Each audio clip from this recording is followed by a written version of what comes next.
नमस्कार। नमस्कार। जगह ढूंढने में तकलीफ तो नहीं हुई? जैसा आपने कहा था बिल्कुल वैसे ही आए हैं। आइए।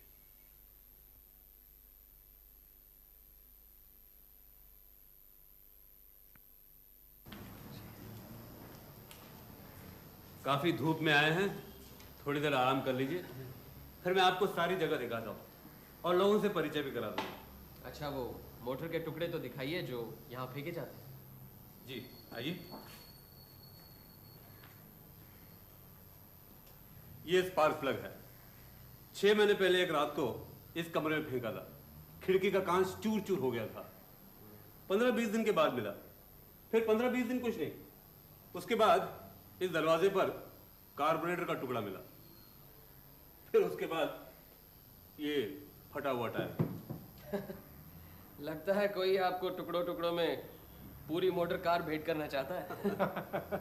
किसी पगले का मजाक हो सकता है, लेकिन मुझे लगता है जरूर कोई बात है इसमें, इसलिए मैंने आप लोगों को तकलीफ दी। आप ही लोग पता लगा सकते हैं। आखिरी बार मोटर का टुकड़ा कब मिला आपको? कल सुबह।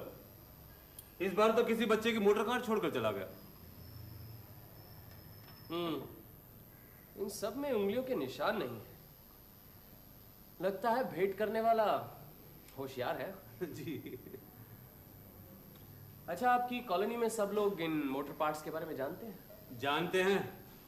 अच्छा खासा मजाक बना रखा है, सब हंसते हैं। आपके पास मोटर कार है? जी नहीं, कोई खास आना जाना तो होता नहीं। सारा वक्त इसी कॉलोनी में रहता हूँ, इसलिए गाड़ी नहीं ली। आपके परिवार में कौन कौन है? मैं, मेरी पत्नी और मेरा एक भतीजा।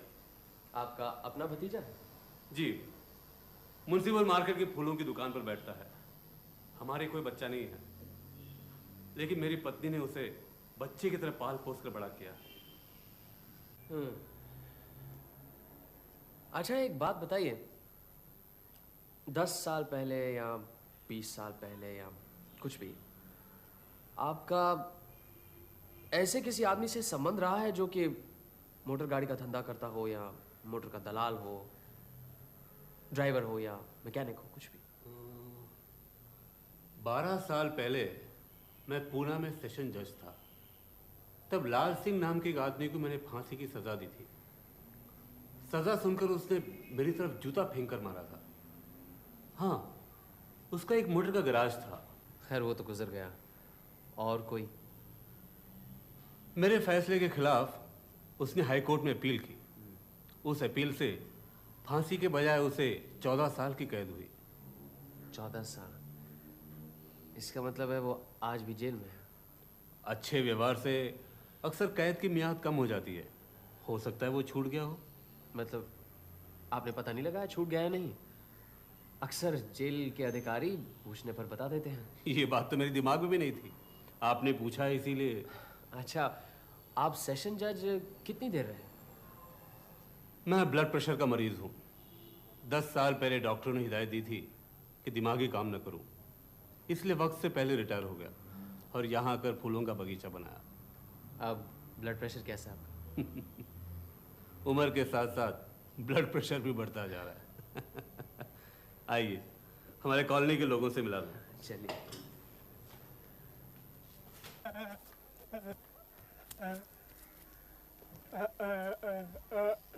इसका नाम पानू है। गाय भैंसों की देखभाल करता है, इसलिए इसका नाम पानू गोपाल रखा है। कान से जरा कम सुनता है। पानू गोपाल, तुम्हारे गाय बछड़े कैसे हैं? सब ठीक है? अच्छा, बस बस बस बस। पानू बोल नहीं सकता ऐसी बात नहीं है, लेकिन उत्तेजना से जबान अटक जाती है। बचपन से ही ऐसा है। चलिए।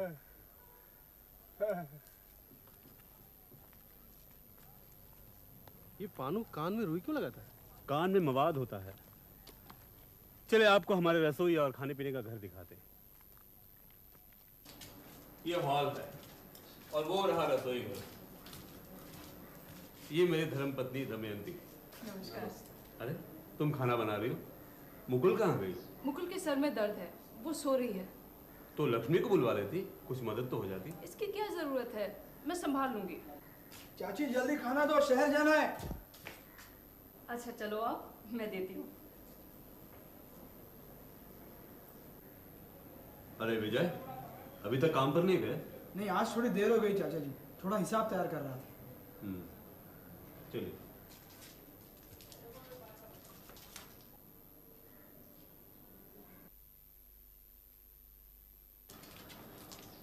यही आपका भतीजा है जो आपके फूलों की दुकान की देखभाल करता है?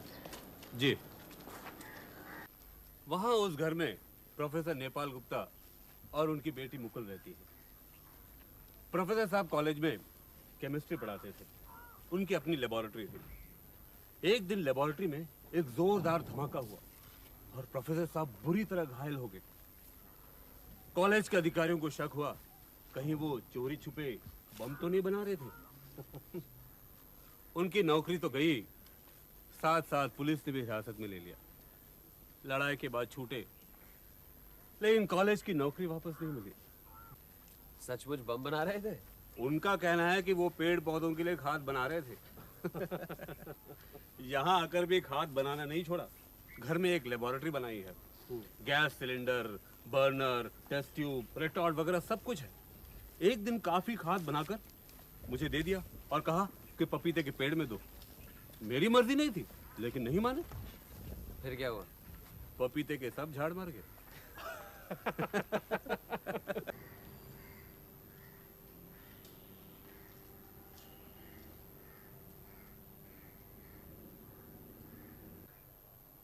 क्या हो रहा है प्रोफेसर? अरे निशारा तुम आओ आओ। और ये साथ में कौन है? ये लोग कलकत्ते से हमारा बागीचा देखने आए हैं। अरे तुम्हारे बागीचे में है ही क्या दिखने लायक? मेरा खाद इस्तेमाल करते तो बात और थी। तुम्हारे खाद से तो बगीचा रेगिस्तान बन जाता। देखो निशानात, जो बात तुम नहीं जानते उस पर बहस मत क्या करो। अरे तुम क्या जानो सॉइल केमिस्ट्री क्या होती है? तुम्हारे सारे पपीते के पेड़ मर गए क्योंकि तुम्हारे माली ने उस पर ज्यादा खाद डाल दिया था। तुम्हारे सारे माली गधे हैं। खैर जाने दो।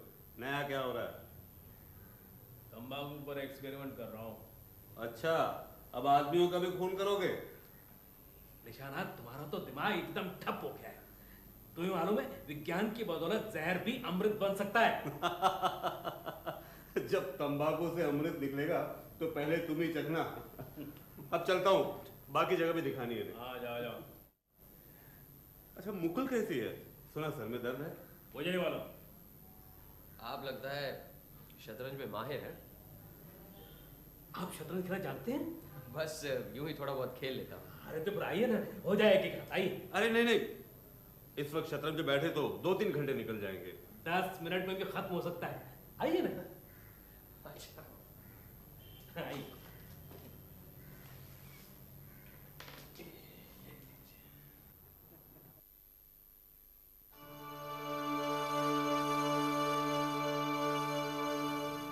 कौन है? मुकुल नेपाल बाबू की लड़की है।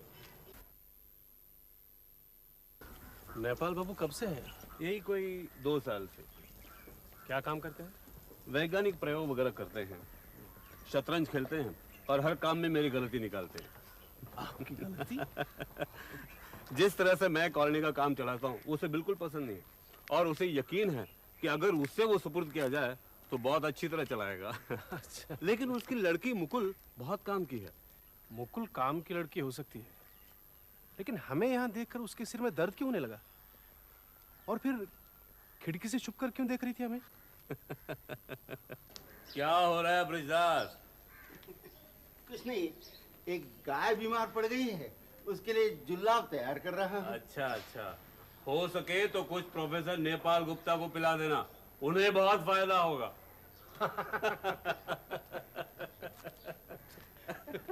ब्रिजदास हमेशा से वैष्णव नहीं था, लेकिन उसके वैष्णव बनने से हमारे मवेशियों को बहुत फायदा हुआ।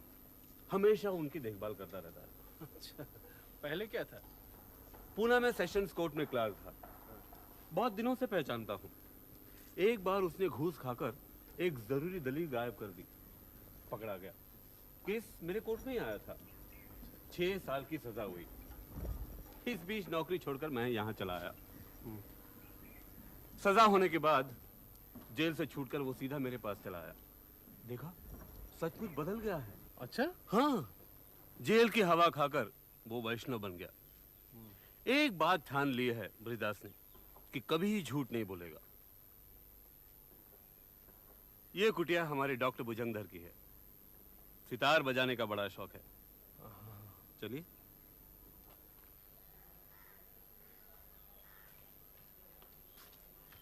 निशानाथ बाबू, इतनी धूप में कहाँ घूम रहे हैं?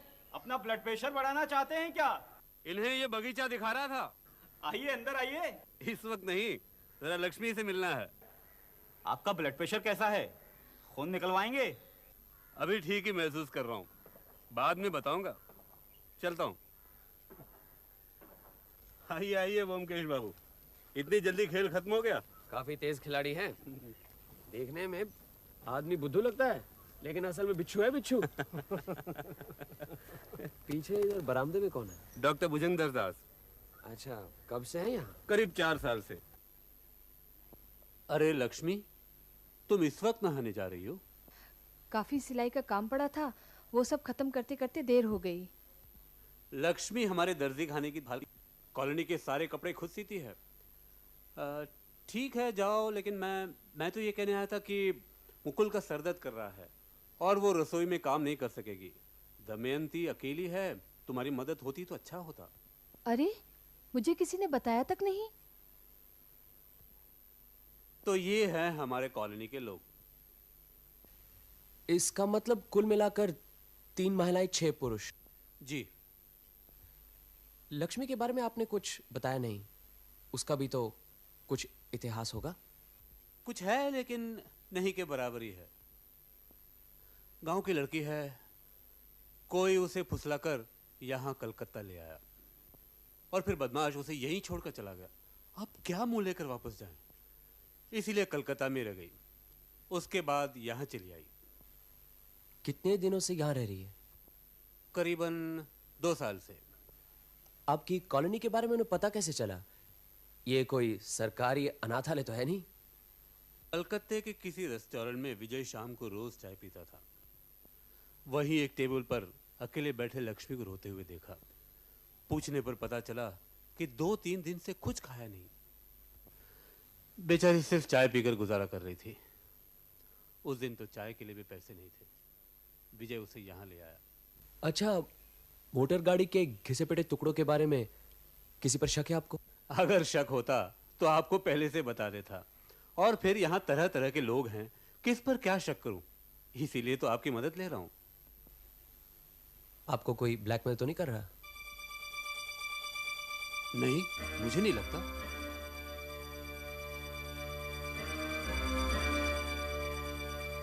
अरे निशानाथ, क्या हो रहा है? आओ आओ प्रोफेसर आओ। मुकुल, तुम्हारा सर दर्द कैसा है? अब ठीक है, मैं अंदर चलती हूँ। आओ बैठो। क्या ख्याल है, एक एक बार से शतरंज हो जाए? नहीं नहीं, अभी नहीं। क्यों बिजदास, तुमने हमारे गाय बैलों को दवाई देना शुरू कर दिया है? अरे गाय बैलों के बारे में कुछ मालूम भी है? और निशानाथ, तुम भी अजीब हो। तुमसे 1000 बार कहा कि कोई अच्छा सा पशु चिकित्सक रख लो, वो तो तुमसे हुआ नहीं। अनाड़ियों के हाथ में मवेशियों को छोड़ रखा है। अरे भाई, जिसका जो काम है वही उसे करना चाहिए। और कुछ नहीं हो सकता तो मुझसे कहो, मैं 2 दिन में तुम्हारे मवेशियों की काया पलट कर दूंगा। अरे मैं सिर्फ केमिस्ट्री नहीं, बायो केमिस्ट भी हूं, समझे? बिजदास, चलो आज तुम्हारे गाय बैलों को दिखाओ। नेपाल, गाय बैलों को जितना चाहो देख लो, लेकिन कोई दवाई वगैरह मत देना। निशानाथ, तुम्हें कुछ समझ तो है नहीं, खामखा सदारी करते रहते हो। अरे जब मैं देखभाल करूंगा मवेशियों की, तब देखना। अरे नेपाल, मेरे हुक्म के खिलाफ कुछ किया तो तुम्हें कॉलोनी छोड़कर जाना पड़ेगा। निशानाथ, मेरा अपमान कर रहे हो तुम? इतनी हिम्मत कैसे हुई तुम्हारी? सोचा होगा मुझे कुछ नहीं मालूम। कर दूं सब भंडा फोड़। नेपाल, चलो निकलो, इसी वक्त यहाँ से निकल जाओ। क्या कहा निशानाथ? तुम्हारी ये मजाक मुझे? मैं ये क्या कर रहे हैं? चलिए चलिए चलिए यहाँ से।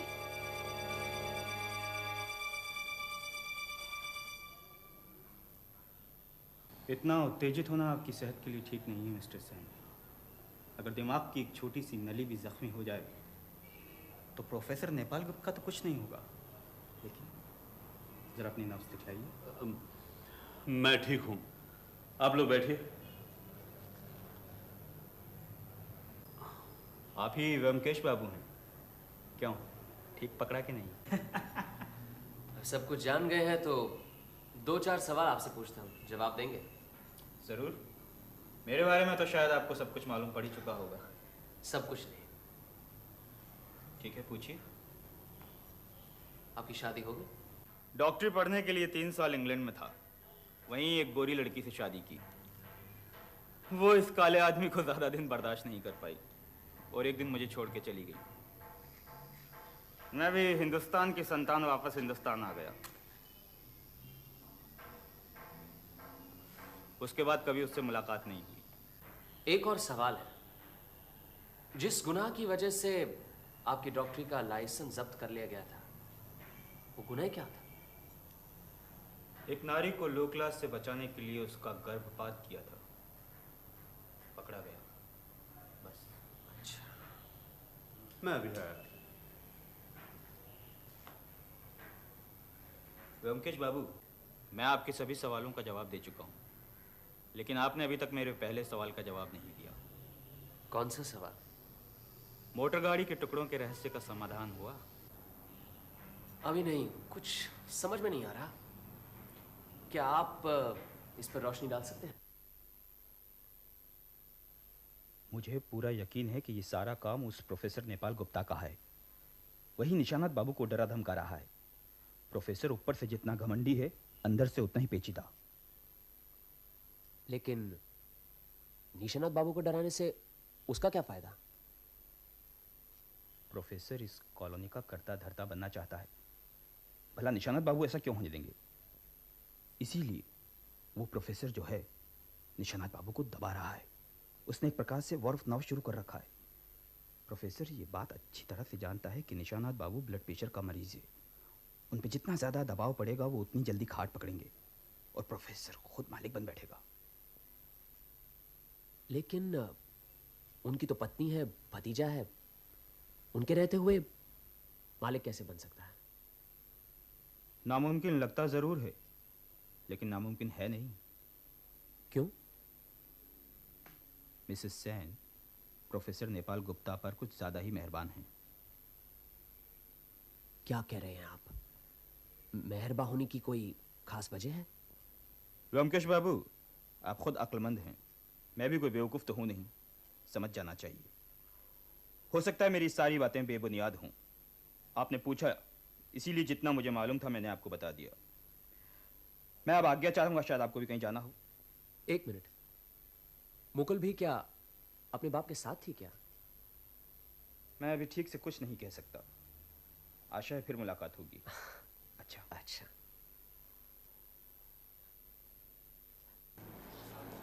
जी नमस्ते। नमस्कार। मैं विजय हूँ, निशानाथ जी का भतीजा। मालूम है, कल मिले जो थे। हाँ। कैसे आना हुआ? जी चाचा जी ने एक चिट्ठी दी है, कहा कि आपको पहुंचा दूं। अच्छा। अरे अरे बैठिए तो सही। लेकिन आइए। आइए।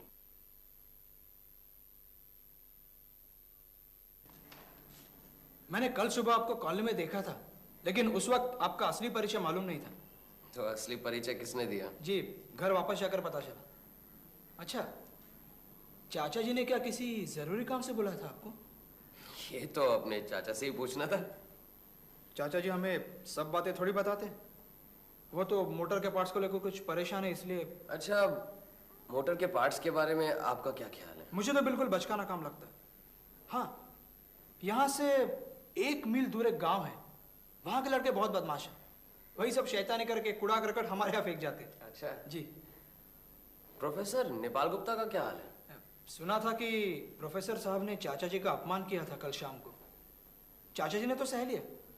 अगर उनकी जगह मैं होता तो। प्रोफेसर क्या अभी तक कॉलोनी में ही है? हाँ, मुकुल ने कल रात को चाची जी के बहुत हाथ पांव पकड़े और चाची जी हमारी बहुत नरम दिल की है, वो मान गई। उन्होंने चाचा जी को मना लिया।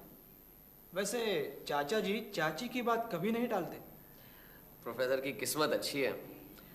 मेरे ख्याल से अगर वो चले जाते तो अच्छा ही होता। उनकी लड़की कैसी है? जी मुकुल नहीं, मुकुल तो ठीक ही है।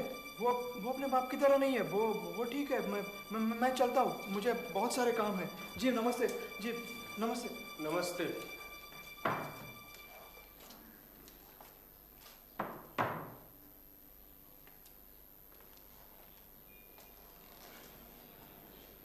क्या बात है? क्या लिखा है निशानाथ बाबू ने? लिखा है आपको जिस काम के लिए कॉलोनी में बुलाया था उस काम में और आगे बढ़ने की ज़रूरत नहीं है।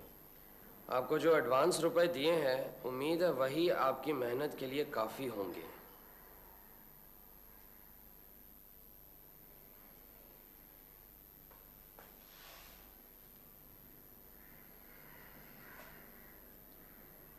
ये निशानाथ बाबू ने अपना इरादा क्यों बदल दिया? शायद वो डर गए कि कहीं उनकी खुद की कलाई न खुल जाए। निशानाथ बाबू की जिंदगी में जरूर कोई छुपा हुआ रहस्य है। याद नहीं, कल प्रोफेसर ने उसे धमकी दी थी, कर दूं सारा भांडा फोड़। मतलब प्रोफेसर को उनके छुपे रहस्य का पता है? लगता तो यही है। प्रोफेसर भांडा फोड़ की धमकी देकर उसे ब्लैकमेल कर रहा है। लेकिन कल ही तो उन्होंने मुझे साफ साफ बताया कि उन्हें कोई ब्लैकमेल नहीं कर रहा।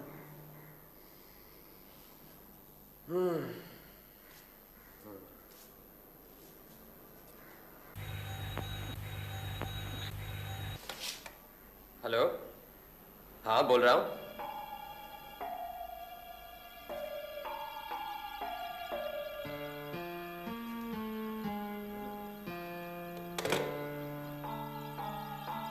तूफान आ गया। कैसे तूफान? जिसका डर था, निशानाथ बाबू की मौत हो गई है। क्या? चलो वहीं चलना है अभी। मौत हो गई? क्या बात होने? क्या पता, मौत स्वाभाविक भी हो सकती है, नहीं भी। टेलीफोन किसने किया था? विजय ने।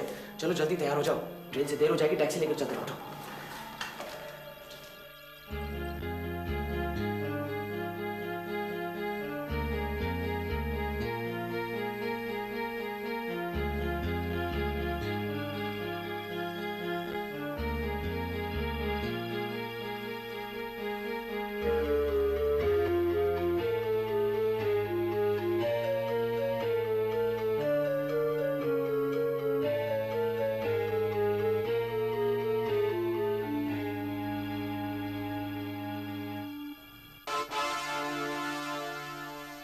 मोजे? निशानाथ बाबू क्या मोजे पहनकर सोते थे? नहीं तो।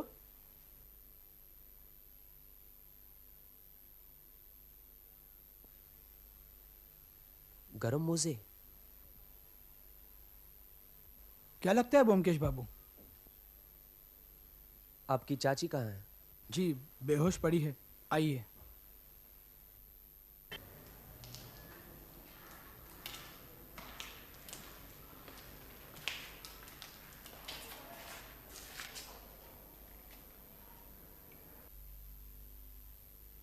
कब से बेहोश है? तकरीबन 3 घंटे से।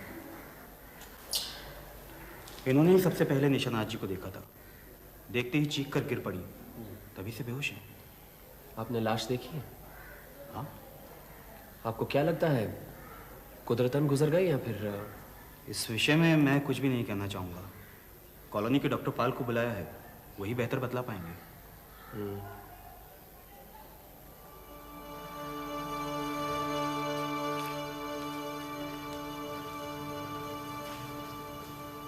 यही डॉक्टर पाल है? जी हाँ। यहाँ अक्सर आते हैं? मैंने 2 महीने में 1 आध बार आ जाते हैं। हमारे कॉलोनी के स्थायी डॉक्टर हैं। वैसे रोजमर्रा का काम तो डॉक्टर भुजंगर ही करते हैं। कल आपने निशानाथ बाबू को आखिरी बार कब देखा? शाम को। तब वो बिल्कुल ठीक थे। उन्होंने अपने ब्लड प्रेशर के बारे में कुछ कहा? नहीं, कुछ भी नहीं।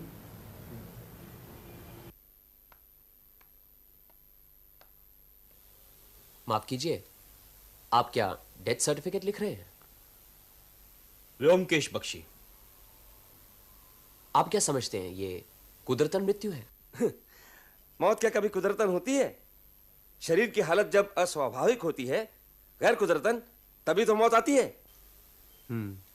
आप ठीक ही कह रहे हैं, लेकिन शरीर अस्वाभाविक अपने आप ही हो सकता है और बाहर से भी करवाया जा सकता है। आप क्या कहना चाहते हैं मैं समझ गया, लेकिन मैंने निशानात बाबू के शरीर को अच्छी तरह से परख लिया है। कहीं कोई चोट के निशान नहीं है। उनके मृत्यु का समय रात के 10 से 11 के बीच में है। कल रात सोते वक्त उनके मस्तिष्क की कोई नस फट गई होगी, इसलिए सोते हुए ही उनकी मौत हो गई। जो ब्लड प्रेशर के मरीज होते हैं उनकी अक्सर मौत ऐसे ही होती है। लेकिन उनके पैरों में मोजे थे, आपने गौर किया होगा। इतनी गर्मी में गर्म मोजे पहनकर सोए थे, क्या ये यकीन करने लायक बात है? मोजे की बात डॉक्टरी दायरे में नहीं आती, फिर भी इस बात पर गौर किया जा सकता है।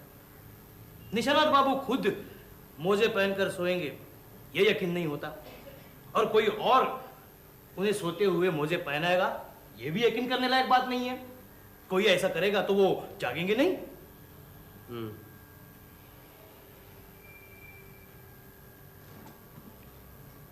अच्छा, एक और बात बताइए, अगर कोई ब्लड प्रेशर का मरीज गर्म मोजे पहनेगा तो क्या उसका ब्लड प्रेशर बढ़ेगा? बढ़ सकता है, लेकिन मस्तिष्क की नस फटकर ही मौत होगी ये यकीनन नहीं कहा जा सकता। डॉक्टर पाल, आप कुदरतन मौत का सर्टिफिकेट मत दीजिए। निशानात बाबू के शरीर के अंदर क्या हुआ है शायद बाहर से पता नहीं चल सकता, इसलिए पोस्टमार्टम होना जरूरी है। आपने शक में डाल दिया। चलो यही सही, नुकसान ही क्या है। मैं चलता हूँ, पुलिस में खबर भिजवा दूंगा, ऑटोप्सी का इंतजाम हो जाएगा। अब आप क्या कहते हैं डॉक्टर भुजंगर, मौत कुदरतन ही है? मेरी राय की कोई कीमत नहीं है। आपको शक हुआ है, पोस्टमार्टम करवा लीजिए, लेकिन कुछ मिलने वाला नहीं है। ये आप कैसे कह सकते हैं? मैं खुद भी एक डॉक्टर हूँ।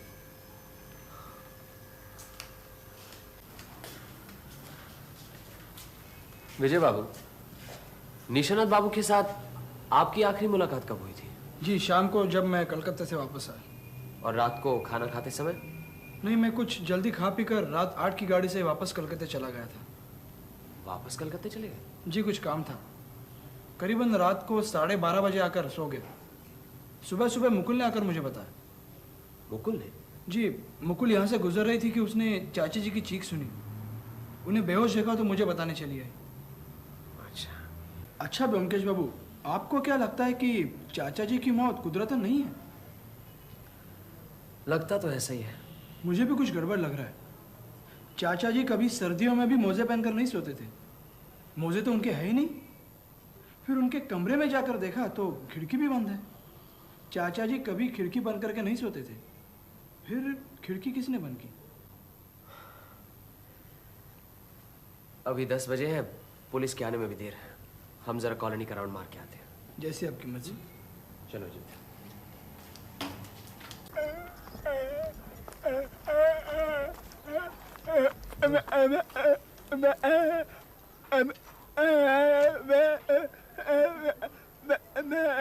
अच्छा, हाँ ठीक है।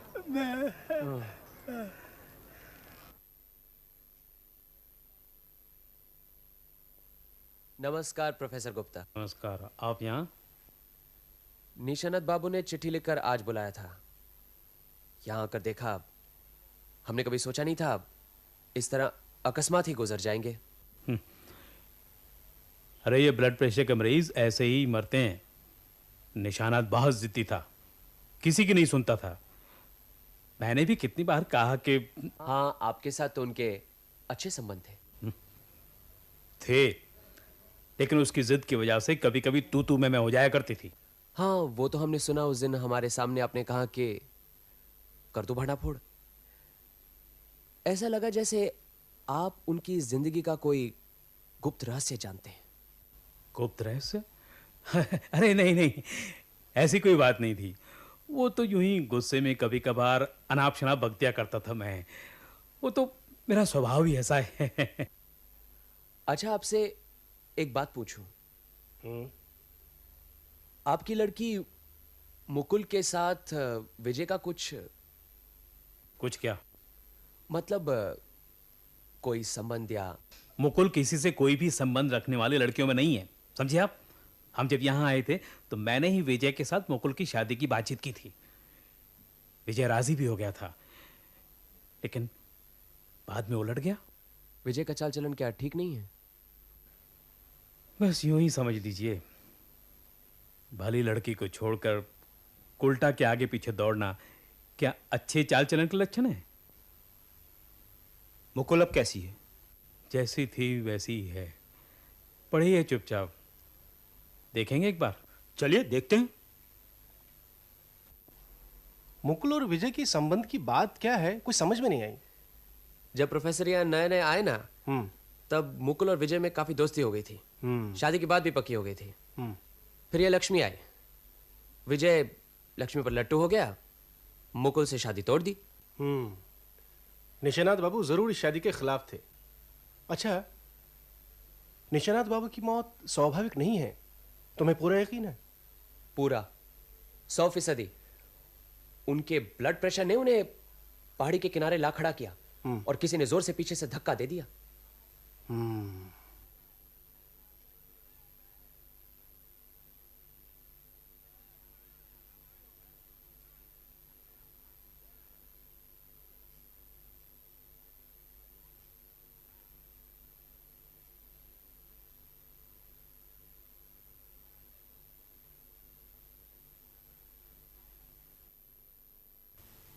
ये क्या है? चिड़िया का घोंसला। वो देखिए, ऊपर पंखे पर बाकी का टुकड़ा भी है।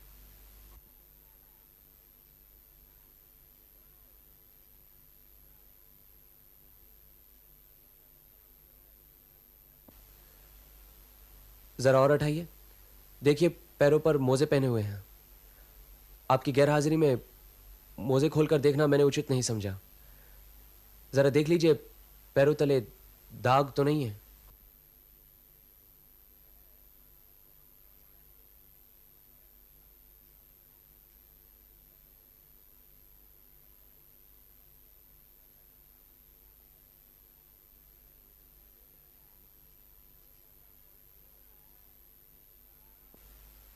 ये दाग देखिए।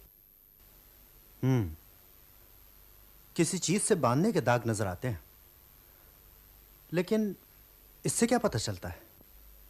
कम से कम इतना तो पता चलता है कि निशानाथ बाबू ने मरने से पहले ये मोजे खुद नहीं पहने, ये पहनाए गए हैं। लेकिन क्यों? जब तक पोस्टमार्टम नहीं होता कुछ पक्का कहा नहीं जा सकता।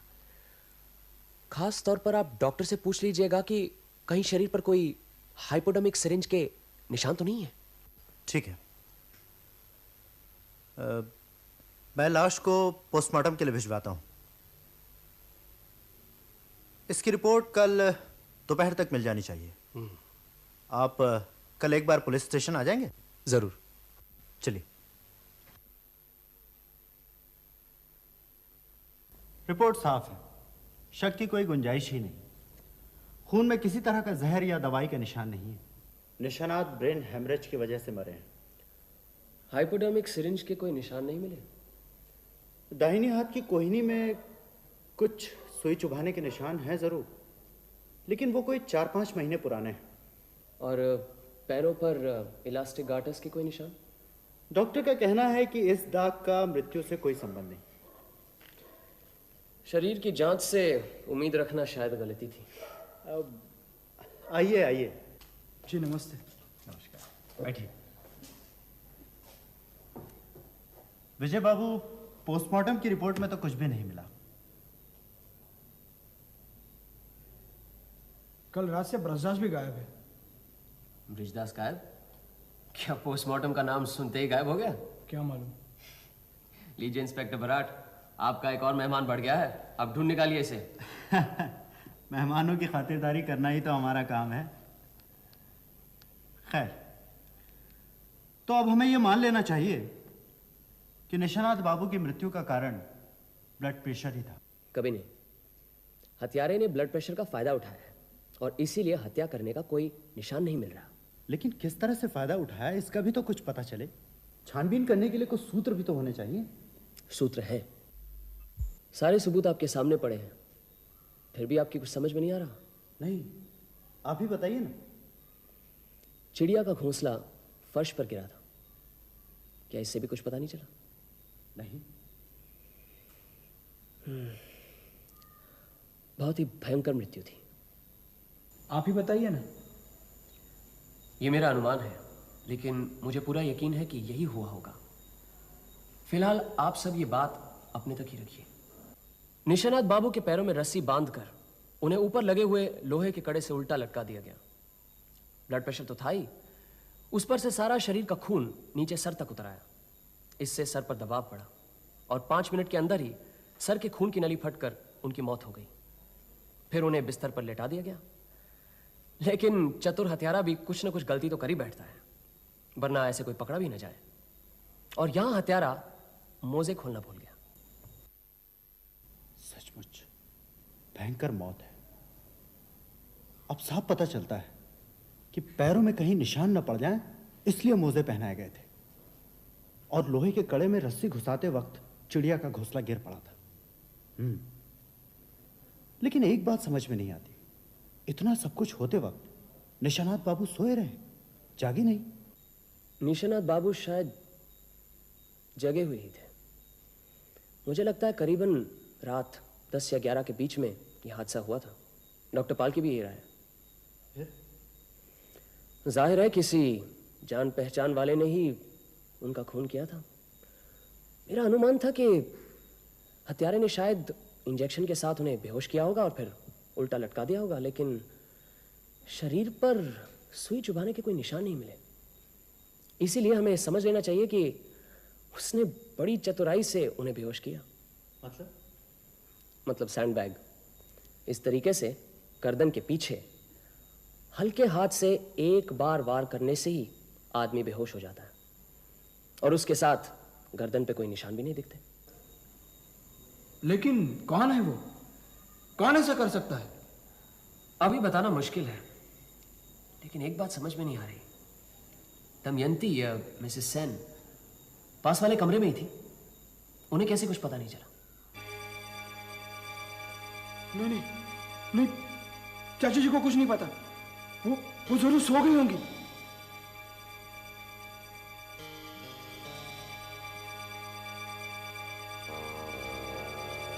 है, जो भी हो, वक्त आने पर सब पता चल जाएगा। फिलहाल एक बात बताइए, निशानाथ बाबू का वारिस कौन है? मैं और चाची जी बराबर हिस्से में। ये नोट कर लीजिए। एक बात और, क्या मोटर के टुकड़ों के साथ निशानाथ बाबू की मौत का कोई संबंध है? हो भी सकता है, नहीं भी। आज मैं लाल सिंह के बारे में पूछने गया था। कौन लाल सिंह? निशानाथ बाबू किसी समय सेशन जज थे। तब उन्होंने लाल सिंह नाम के एक मोटर गैराज वाले को खून के मामले में फांसी की सजा दिलवाई थी। उसने कोर्ट में जूता लेकर उनकी तरफ फेंका था। अपील से उसको आजन्म कारावास हुआ। फिर पता चला कि 2 साल पहले उसकी जेल में ही मौत हो गई थी। उसकी पत्नी को चिट्ठी भेजी गई थी, लेकिन चिट्ठी वापस आ गई। उस औरत का कुछ पता नहीं चला। फिर ये मोटर के टुकड़े कौन फेंकता है? मोटर के टुकड़े निशानाथ बाबू के लिए है, ऐसा तो कोई सबूत नहीं है। ये तो उनका ख्याल था, गलत भी हो सकता है। लेकिन निशानाथ बाबू को इस बेदर्दी से कत्ल करने की वजह क्या हो सकती है? निशानाथ बाबू ने मुझे तहकीकात करने के लिए बुलाया था। शायद यही अहम वजह थी। गुत्थी उलझती जा रही है। सब सुलझ जाएगी। फिलहाल आप 2 काम कीजिए। पहला तो कॉलोनी के हर एक व्यक्ति के अंगूठे का छाप ले रखिए। इससे क्या फायदा?